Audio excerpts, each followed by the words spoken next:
Fala, rapaziada, você que é youtuber e quer ganhar até $3.000 no primeiro mês, faça como eu. É só seguir essa fera aí, o link vai estar te esperando na descrição desse vídeo. Fala, rapaziada da pesada! Em falar em rapaziada da pesada, eu tô aqui com meu irmão, que esse é da pesada. É 115 quilos, depois da dieta foi pra 111, meu irmão. E continua pesadão. Isso vai ser um bate-papo pesado. Eu e meu camarada, meu irmão de fera. Não é Erasmo, não, mas é Roberto Camargo. E aí, irmão, beleza? E aí, tudo bem, Maribu? Maior prazer. Maior prazer estar aqui com você, aqui, batendo esse papo ao vivo, né? Que a gente conversa todo dia, toda hora. Agora a gente está tornando público esse bate-papo. O bate-papo é diário. Agora é o seguinte, nós vamos falar de um tema legal, um tema que é o seguinte, né? O título desse bate-papo vai ser o cara que não quer ser lutador de jiu-jitsu. O que é isso? O cara não quer ser lutador de jiu-jitsu? O que você vem fazer na minha academia se você não quer ser lutador de jiu-jitsu? Vá pro balé! Não é isso.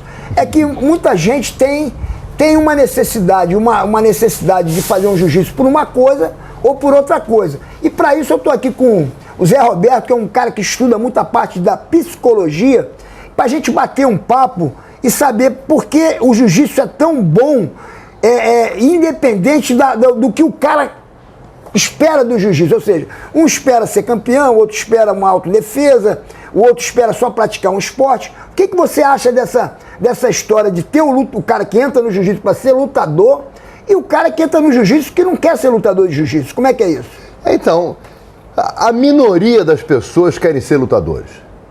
Se você pega um apanhado e você conversa com a maior parte das academias, né? Até se você vai numa Barra Gracie, essas coisas todas, que eu vou falar na Barra Gracie, que é a maior, né? Tem muita academia, muitas filiais no mundo inteiro. Eu converso com várias pessoas de maior idade, pessoal a partir de uns 40, 30, e hoje eu estou sentindo até que está diminuindo essa faixa etária. Muitos deles procuram realmente a academia para aprender uma legítima defesa, para tentar entender o que é o jiu-jitsu e tudo, mas não passa na cabeça deles eles serem lutadores. Eles não têm vontade. As vitórias deles são outras. Eles necessitam de outro tipo de vitória. Não é medalha, não é uma competição, não é isso que eles querem. Eles querem poder entender como que eles vão lidar com a parte emocional deles. Exatamente. Com as suas fraquezas, com as suas questões. Não é? E muitos procuram o jiu-jitsu, como procuram o taekwondo, como procuram a capoeira, como procuram outras coisas. Né? Mas o jiu-jitsu, dentro desse universo da arte marcial, ele ganhou uma notoriedade muito grande. Por causa das lutas de MMA, por causa da família Gracie, por esse início todo, né? Que vocês participaram desse início todo. Então isso é um gancho para a pessoa chegar ali. Mas 90%, às vezes até 95% das pessoas não têm vontade de serem lutadores. Nem lutador de vale tudo, ou MMA, e nem lutador de competição. Não. Eles têm vontade de entender a mecânica daquilo. E como eles podem se beneficiar com esse entendimento. Entendeu? E o que você acha que o jiu-jitsu pode beneficiar na vida de uma pessoa que não quer ser um lutador de jiu-jitsu, um campeão de jiu-jitsu, mas quer melhorar a autoestima, né, a segurança, a parte física, a mobilidade, que eu estou falando isso tudo porque é o que eu ofereço na minha academia, né? Claro. Eu chamo de... A primeira parte da minha aula, eu chamo de WD-40, que é um trabalho de mobilidade para desenferrujando a pessoa. Isso é super importante. Claro. Uma área que você nunca desenferruja é a cervical. Então tem movimentos que só o jiu-jitsu faz você jogar o peso, alongar essa parte superior da coluna, né? Te obriga a você trabalhar. É o que eu falo, lá na Rio Jiu-Jitsu, que é a minha escola, a gente procura sempre os primeiros passos. Primeiro eu fazer uma anamnese para entender exatamente essa pergunta que você fez. Né? O que levou aquele indivíduo ali? Por que ele está ali? Ele chegou ali por causa de quê? Né? Então a gente conversa um pouco e já dá para ter uma noção do motivo pelo qual ele chegou ali. Né? Normalmente as pessoas ou têm depressão e não têm coragem de assumir isso, que isso é um grande problema também. Muitas pessoas têm depressão e como muita gente, isso é frescura, rapaz, vem pra praia, vem fazer isso, vem fazer aquilo, tá de frescura. Contra a depressão, faça flexão. Isso aí. Muita gente acha que a depressão é uma frescura. Mas com certeza o exercício Mas não é. físico, né? O exercício tivemos vários amigos nossos que já suicidaram por conta disso, né? Então, a pessoa às vezes chega num ambiente desse para ganhar uma segurança, um equilíbrio emocional e ver no jiu-jitsu uma possibilidade. Aonde que é possível isso?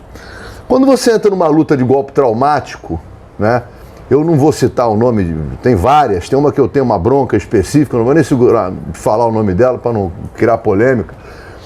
Quando você entra numa luta de golpe traumático, não é todo mundo, Malibu, que numa situação de rua está preparado para quebrar a cara de alguém com uma porrada na cara. Não é, o cara não se sente à vontade com aquilo, né?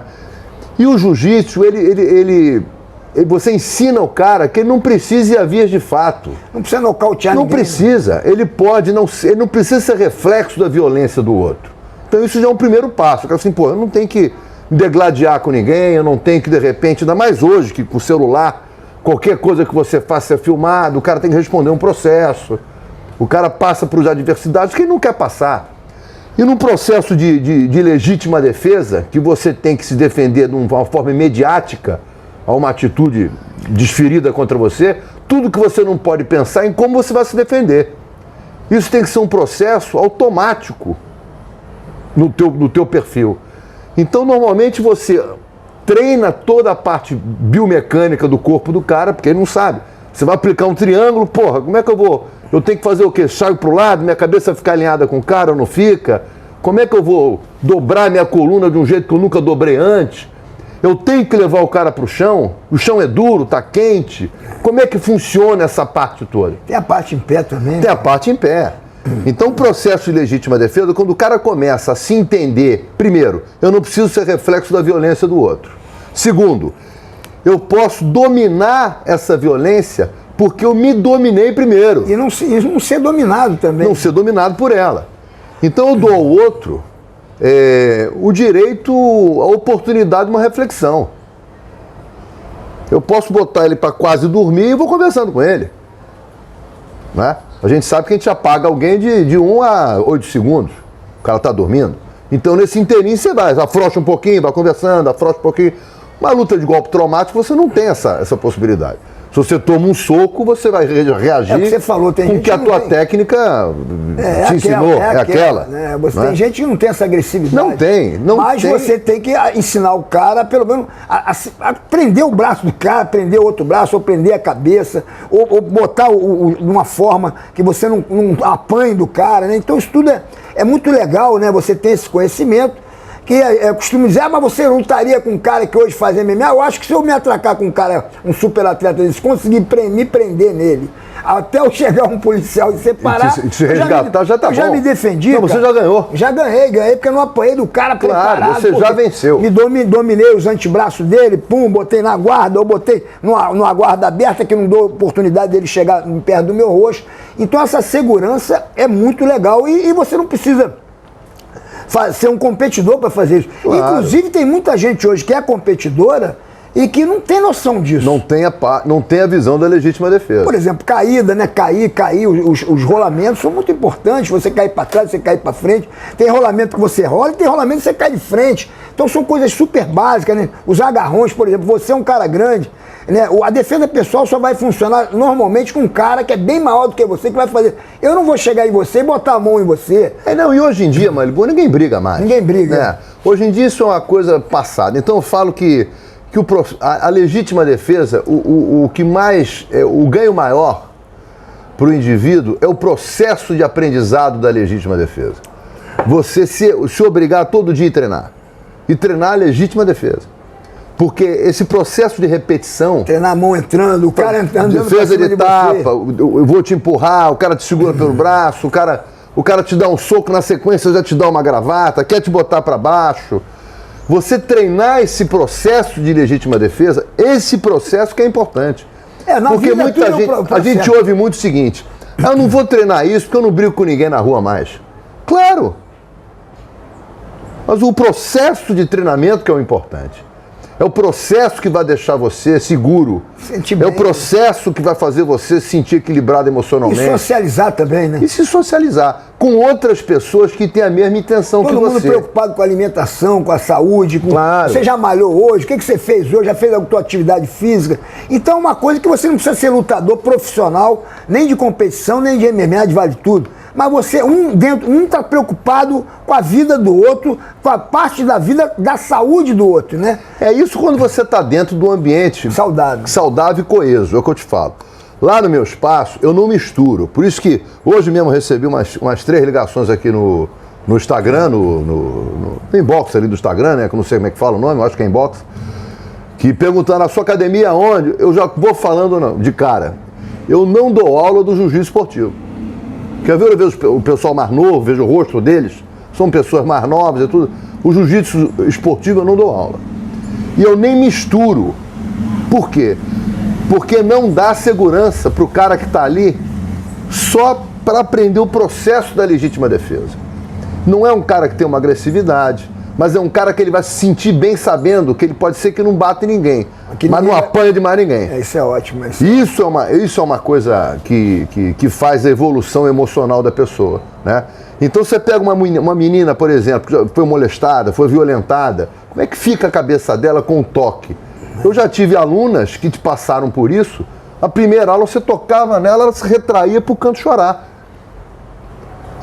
Agora, se eu misturo um tipo de trabalho que a gente faz com a legítima defesa com essa menina, com outras que querem o jiu-jitsu esportivo, ou ponho ela para treinar com outro homem, isso vai remeter um trauma que eu não quero que ela passe por isso naquela hora. Eu estou ali para pegar esse trauma e transformar esse trauma, esse medo do trauma em coragem. Então, se você perde a medida, você perde o aluno também. Então você acha que o jiu-jitsu ele traz mais coragem para o cidadão? Ele traz a coragem necessária e o equilíbrio. Para o enfrentamento. Para o enfrentamento, né? Exatamente. Eu até brinco lá, você tem base, clinch, colocar para baixo, estabilizar e finalizar. E a distância. Distância, então. Esse módulo de base é o módulo que você aprende o cara a ter base, né? E você associa a base dele física com a base emocional. E a gente vai diagnosticando, pô, já estou sentindo que ele está mais firme, ele já não fala no tom de voz, com tom de voz trêmulo, ele já fala mais forte, às vezes eu pego um cara lá, o cara fala baixinho, o cara não consegue falar direito, ele é tímido. Então a base, quando eu falo base, é de uma forma mais ampla. Então você ensina o cara qual é a base dele, ensina ele a andar em base, e dentro desse processo de base tem esquiva, como ele vai chegar próximo do cara, entra muito boxe nesse momento, porque você não pode fazer de conta que o boxe não é uma ótima, faz parte da luta. Então você entender distância, o jab, entender distância, bate um jab aqui, já roda pra lá, não fica um alvo fixo na cara do cara, porque você não é um boxer. É a noção de distância, né? Você quando faz o clinch, que eu falo, é a parte mais importante de tudo isso. Por quê? Porque é a hora que eu faço o cara atravessar a linha do medo dele, invadir a linha do medo de segurança do outro. É verdade. E a responsabilidade é só dele. Um cara que está com insegurança, ele precisa puxar a responsabilidade para ele. E quando você vai no treinamento repetitivo disso, valendo um tapinha, vale um tapa, não vai machucar. Né? Eu brinco de encostar na cabeça assim. Mas o cara entendeu os limites dele, entendeu que ele é capaz de atravessar a área de segurança do outro, e ele faz uma vez, faz duas, faz 30, faz 50 vezes isso. Então o cara vai adquirindo segurança, o homem, a mulher, e ele puxa a responsabilidade para ele, que isso é o mais importante. Você não fica postergando uma atitude porque você já está treinado para não postergar mais essa atitude, que é o avanço. Exatamente, né? Isso é muito importante. Eu fico muito feliz quando eu vejo uma pessoa que chega lá tímida, né, e que não tem a menor noção de luta, nunca lutou, né? Eu tenho um aluno agora que está fazendo algumas aulas comigo, particulares, e ele me pede, pô, tenha paciência comigo. Aí eu falei, mas é óbvio que eu vou ter, claro. É o maior prazer, poder te ajudar. Tem pessoas que não conseguem nem às vezes fazer a coordenação motora de fazer um bom polichinelo. Então, você detectar que o cara tem problema respiratório, que é uma das coisas mais importantes. No começo, a maioria não sabe nem respirar. Então, a depressão normalmente gera um problema respiratório no cara. Você, às vezes, quando chega o cara ofegante demais, o cara para falar, você repara o olhar dele junto com a turma. Ele está com o olhar mais baixo, ele está mais introspectivo. Você pergunta, o que você tem? Ele fala, não tenho nada, estou bem, estou ótimo.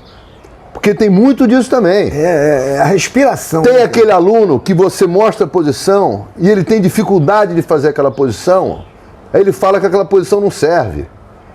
Ou ele inventa uma outra coisa. Não, ele quer saber a saída daquela posição. Ele tem dificuldade de sair da zona de conforto dele. E a obrigação, ao meu ver, isso é a minha opinião, claro, é você ensinar o cara a fazer ele sair da zona de conforto dele. A zona de conforto do indivíduo, muitas vezes, é o medo. E ele, dentro daquela concha dele, ele fica lá, dentro do medo dele, administrando quais mentiras que ele precisa contar para ele para continuar sobrevivendo. E o jiu-jitsu, ele tem essa possibilidade, essa capacidade. Né? E não é o jiu-jitsu esportivo, é o jiu-jitsu ligado à legítima defesa. Porque o enfrentamento com regras, ele pensa o seguinte, na rua eu não vou ter regra. E ele tem, claro, que eu falo sempre, isso é todo um treinamento para leigo. Por faixa branca. Faixa branca para um leigo. Então você acha que essa tua especialidade hoje, né, o teu principal foco hoje são as pessoas que nunca fizeram luta e que tem alguns problemas que todo mundo tem, é óbvio, claro. E que você, através do jiu-jitsu e da psicologia, você consegue fazer com que esse indivíduo transpasse os medos dele e comece a ter uma outra visão da vida, uma alegria maior, uma segurança maior. A função da Rio Jiu-Jitsu hoje, que já vem desde o tempo do meu mestre, do João Alberto Barreto, de você, que eu aprendi muito com você. Pô, você é meu mestre, pô. Aprendi tanto com você, quanto que eu não aprendi com você, um monte. Então, quer dizer, isso tudo foi um pouco daqui, um pouco dali, um pouco de estudo, né? Que eu sou autodidata com a psicologia, eu não sou um psicólogo formado. Eu sou um autodidata, eu estudo, eu leio. E converso muito com o João, que é realmente o cara, né, com relação a isso. Então, acho que o meu objetivo hoje é usar o jiu-jitsu como uma ferramenta, como tantas outras ferramentas existem. Mas eu acredito na eficácia do jiu-jitsu como ferramenta para melhorar a vida do indivíduo. Inclusão social. É uma inclusão social, mais do que isso. Porque pessoal, muita gente... uma inclusão pessoal. Porque quando a gente fala de inclusão social, a primeira coisa que as pessoas pensam é realmente a criança, o menos favorecido financeiramente ou intelectualmente. O mesmo problema nós temos quando ele fala assim, vem treinar jiu-jitsu. Primeira coisa que a gente ouve é o seguinte, eu não quero ficar me embolando no chão, esse esporte não me interessa. A gente ouve isso de gente. Muita gente. Né? A gente fala, mas não é nada disso, mas é o que eu vejo. Porque o esportivo é só como só tem... Ele só mostra isso. Não tem a parte... O jiu-jitsu vai muito além disso, é muito maior do que isso. Né? E a segunda coisa que a gente ouve muito é o seguinte, é esse troço que a gente está falando. Mas hoje ninguém briga na rua mais, eu não vou precisar disso. É que a pessoa, às vezes, tem dificuldade de se aceitar. Aceitar os seus próprios demônios, os seus próprios defeitos. Isso acontece demais. E você percebe nisso que a gente está falando. Você mostra uma posição. Se ele tiver um mínimo de dificuldade para aplicar aquilo, ele já fala ou que aquilo não serve, ou ele tenta, durante aquele movimento, inventar uma outra... Mas e se eu fizer isso? E se eu fizer aquilo? Não, mas eu na minha aula falo, não, mas você tem que fazer o que eu estou falando, vamos fazer o que... Claro. Porque, às vezes você mostra uma posição, né, e a pessoa está já pensando na saída da posição. Então, isso aí atrapalha muito. Mas o que está intrínseco, eu falo que o si é o estraga seminário. Sempre tem um cara que é um estraga seminário e começa o cara falando si.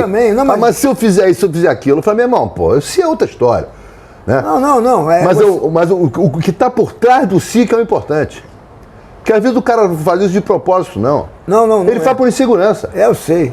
Ele é inseguro naquilo. Esse golpe eu me defendo assim. Primeiro você aprende a dar o golpe, depois você vai aprender a defender o golpe. E você repara que eles só falam isso depois que você mostrou isso para alguém, ele já viu aquilo? É claro. Aí fica mais fácil, né? Entendeu? Então isso tem muito a ver com a insegurança.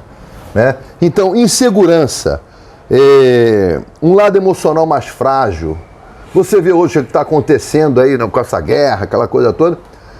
Pô, o Ocidente ficou frágil. Então você pega uma nação que, como tem a China, como tem a União Soviética, aqueles povos de lá que sempre foram conquistadores. Você pega um Ocidente, qual é o líder no Ocidente hoje forte o suficiente para segurar um cara, um maluco desse? Não tem, pô. Então hoje em dia é muito importante a gente ter essa percepção da grandeza do jiu-jitsu, aonde o jiu-jitsu pode levar um indivíduo. E ter o entendimento que 3% no máximo das pessoas que buscam uma academia de jiu-jitsu são competidores. Eu me lembro na minha época, no começo, né, que a gente via, por exemplo, a luta que a gente gostava muito e até tentava aprender era o judô, né? Mas o judô era uma luta 100% esportiva, né? A gente não achava que ela te preparava para a vida real. É claro que um ou outro, bem fisicamente, com porte físico muito bom, porque era um atleta, ele tinha uma segurança. E no jiu-jitsu hoje virou exatamente aquilo. Só que a rapaziada das antigas, que fez um jiu-jitsu raiz, né, vou dizer que é raiz, porque tinha uma outra finalidade. Muita gente diz, o jiu-jitsu é a mesma coisa.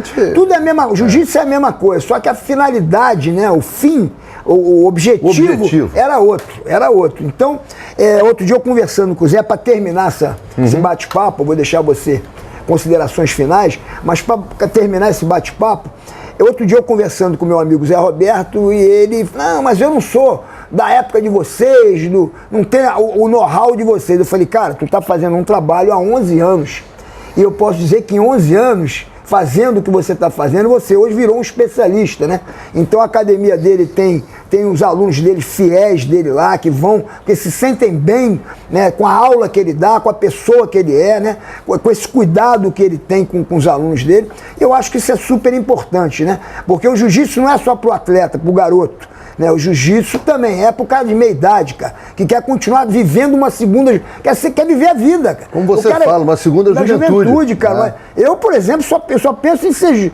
Eu cada vez estou ficando com uma idade cronológica maior, mas eu continuo tentando, através do esporte, do convívio, né, social dentro da academia, viver essa segunda juventude. Então tem que agradecer, falar que realmente o trabalho do meu amigo Zé Roberto tá sólido, é um trabalho bacana, né, um trabalho que quem precisar de um bom amigo, um bom companheiro, o Erasmo, meu amigo Erasmo Carlos, porra, pode contar com uma boa prática esportiva que eu digo, porque vai estar lá, né, com o seu kimono, ou sem o kimono, porque muitas vezes é sem kimono, e vai aprender um jiu-jitsu um pouco diferente desse que a gente vê em competição. Muito obrigado, Zezão. Eu que te agradeço aí pela oportunidade, sempre, né? Sempre me ajudando, sempre com a mão estendida para a nossa amizade. Isso é muito importante para mim, eu sou muito grato a você por isso. E realmente, nós construímos ali na Rio Jiu-Jitsu uma grande família, né? Onde a gente compreende individualmente as necessidades, as deficiências e as qualidades de cada um, e a gente aprendeu a usar de uma forma globalizada, juntar todas essas deficiências num grupo único e todas as qualidades num grupo único. Mas todos são tratados de forma individualizada, né? Às vezes eu vou mostrar uma posição para um que não sai para outro. E a gente tem que ter sensibilidade para não deixar aquele constrangido. Então tem várias sacadas, várias nuances, vários detalhes no processo psicopedagógico de ensino que a gente tem que estar atento a isso. E os meus alunos são fera mesmo, né? Quero aplaudir os meus alunos, que eu aprendo mais com eles do que eles comigo. É isso aí. Muito obrigado, Zezão. Obrigado. Espero que vocês tenham gostado, se inscrevam no canal e até a próxima, rapaziada. Valeu, um abraço. Malibu.